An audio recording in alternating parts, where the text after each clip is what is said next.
The purpose of soccer, it's really to score, to make goal in here.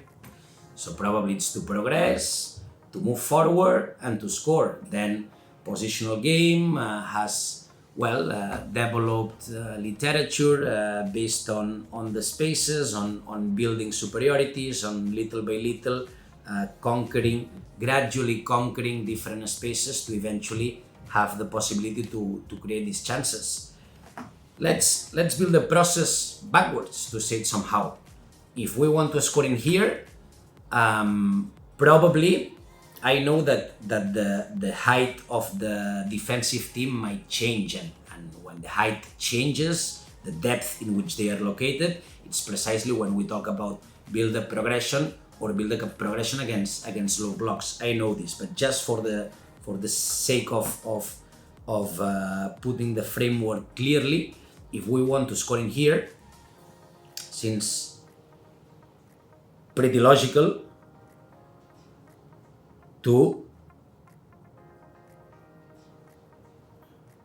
aim at attacking this space. If we want to score, the previous step is to attack this space or to really put threats behind the opposing backline.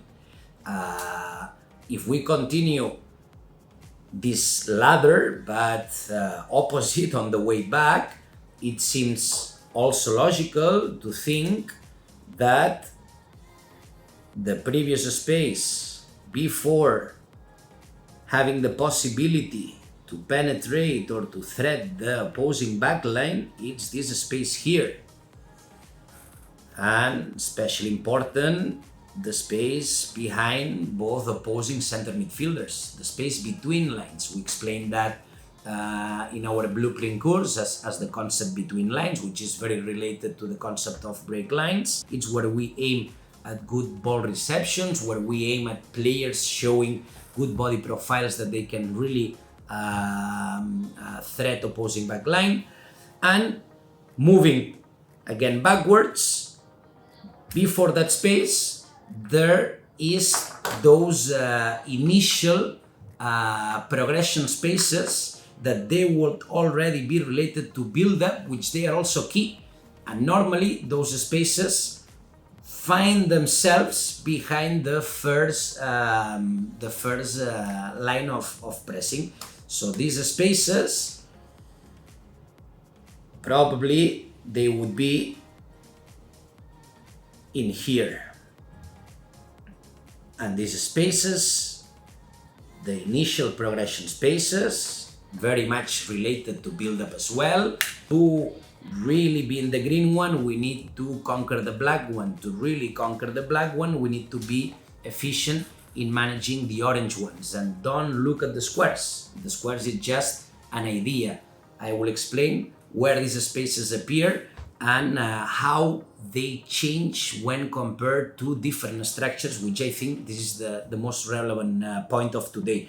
But those initial progression spaces or build-up spaces, call them what you want, they are key obviously to access the space between lines. The first thing I like is how difficult it is to really access the space between lines, the black space, when the opposing team obviously follows a 1-1 structure.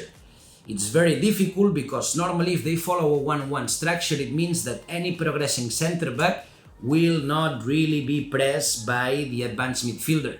So the fact of opposing team not pressing over the center back, if that's their behavior, probably it means that eventually, instead of really showing a space between their lines, they'll generally move back to become in a low block eventually.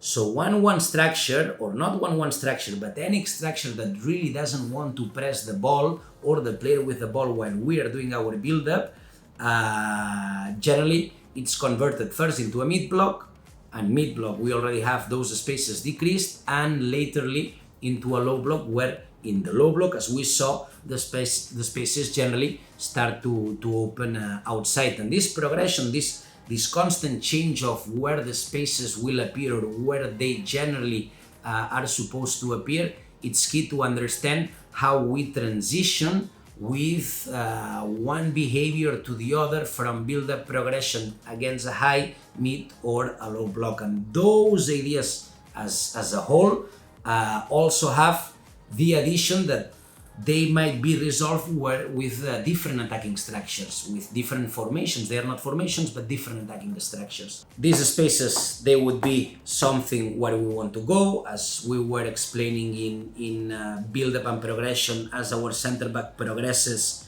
we would generally ask the midfielder on the same channel to move, either outside or inside, but then the number 10 doing exactly the counter movement on the same channel. The idea of that, it was to open two different passing lanes, to directly access this space between lines, which normally it's complicated, or to find third-man relationships that they would allow the number 8 to get the reception already behind opposing midfielders. The problem with this defensive structure is that most likely those players, they are gonna close inside spaces, and this space between lines, it's gonna disappear. Number 6, regardless if it was a 4-3-3 or a 4-2-3-1, always was working or was showing this long diagonal passing lane on the blind angle of number 10 that would eventually allow the team to switch the game in case the options on the channel, they were not available. What are the challenges that we already explained? And those are real challenges. Sometimes we have the feeling that the fullback is free, but all of a sudden after playing, we see the winger pressing very aggressively. We see the fullback obviously making that situation equal at the outer channels, and all of a sudden the nearest center back, we see him as well under an equal number situation. And what we initially thought that it was a free man or a man with time and space to give us width and to start creating these switches that would eventually challenge a little bit the opposing midfielders, what we think that this was apparently a no problem situation. All of a sudden, as we play to the fullback, we see the situation equal. And if you defend with some sense behind, if the opposite winger denies the switch with the farthest away center back, then definitely all the situation is equal. So be careful as well when applying this width into the game, this much needed width to not enlarge the space but activate the concept of defensive reference or attacking reference, the fact of defenders losing the reference of their man. And to do this you need width, but be careful with that, because the situation might tell you that it is a good environment to play out to the fullback. At the minute we play, the situation is equal. The 1-1 structure, yeah, it opened those spaces, but those spaces, as we were telling, they are not as fruitful, to say it somehow, as if the opposing team uses this structure. Because the key space in here, it's true that those spaces are open, but as we progress with the center back, we'll probably have the chance to break lines and find the space between lines. But if they don't really equal the situation, they'll balance and they'll close these spaces, and it's gonna be difficult to find this pass. So in these spaces, we can be comfortable when they use only one striker. Those are real spaces that they are in there, but they are not really spaces that we can make some use and really access the space between lines. Probably the most relevant space when they do a 1-1, it would be this one behind the number 10. This space, I think it's at least a little bit more interesting than the space in each side of the striker. This space in the blind angle of number 10, it would be a space that would be maybe the key space to really access this space between lines, because it allows us to play behind the number 10. It allows us the 6 to receive in a position where he is already in this numerical advantage, or he can continue to switch the game, but we have progressed better than with the center back, and we have more chances to play inside rather than having the center back progress on the same channel and trying to attack the space between lines in the first pass.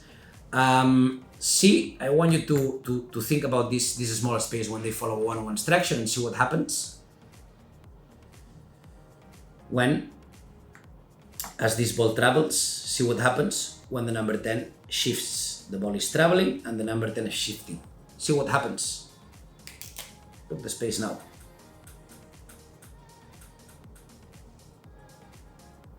You remember about those orange spaces necessary to conquer before attacking the black one?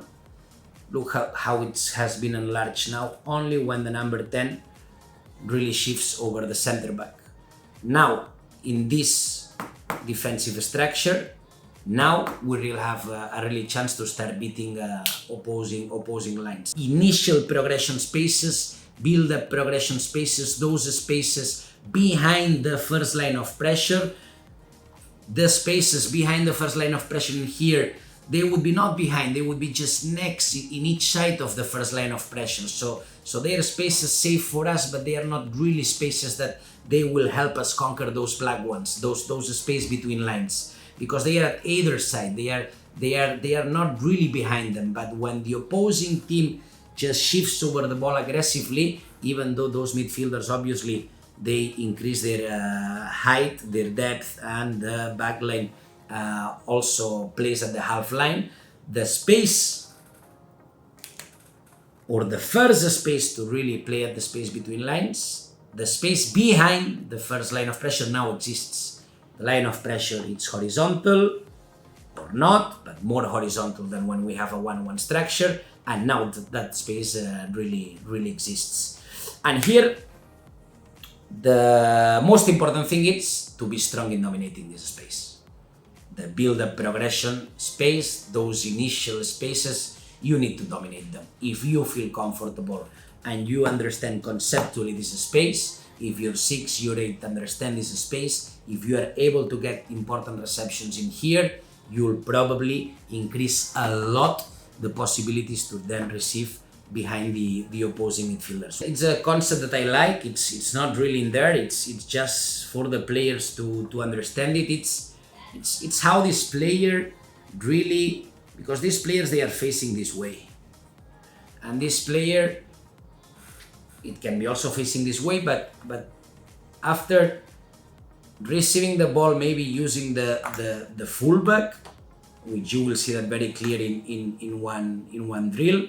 I mean, number 6 needs to understand that this initial progression space, it's dangerous, but it's comfortable for him. He needs to feel comfortable in here. If he feels comfortable in here, if he understands that with his body profile, he already denies a lot the pressing possibilities of the striker in case they want to press him, and that any switch or shift, not switch, sorry, any shift that comes from inside players, they will inevitably leave probably a free player in the space that we already won. If we have a 6 that it's comfortable with the ball, that really risks a little bit but dominates the individual foundations that you need to dominate to play this kind of game. If he uses back foot, he uses the body profile, he's fast, he heads up, he watches, he understands where he is, against who he's playing. He's playing against these two, but he has his body blocking the other two, having the possibility to press, and he's playing against these two, but if these two come, then he has two that they are free inside. So if he understands that, if we are able to make him comfortable in that, it's when we start dominating this space with the 4-3-3. And when we dominate this space with the 4-3-3, we start getting a lot of balls in here. And then it's when we start enjoying and when we start dominating. The initial point of that is that we understand this space and we understand this one. We want to reach in here, but we love this one. And it's risky, but we want to feel comfortable in here. And this is it. And that's why we started doing the positional games we did this week, for them to understand that there are these two spaces, and dominating both and coordinating our players in here, it's going to be very important. Then we cannot coordinate each movement and every single decision that our players make. We explain them the spaces, we explain them how they should feel about them, we explain them what concepts they could use to understand them, but then it's their individual foundations, their habits, their DNA, how used they are to do the things they have to do with the ball in these situations.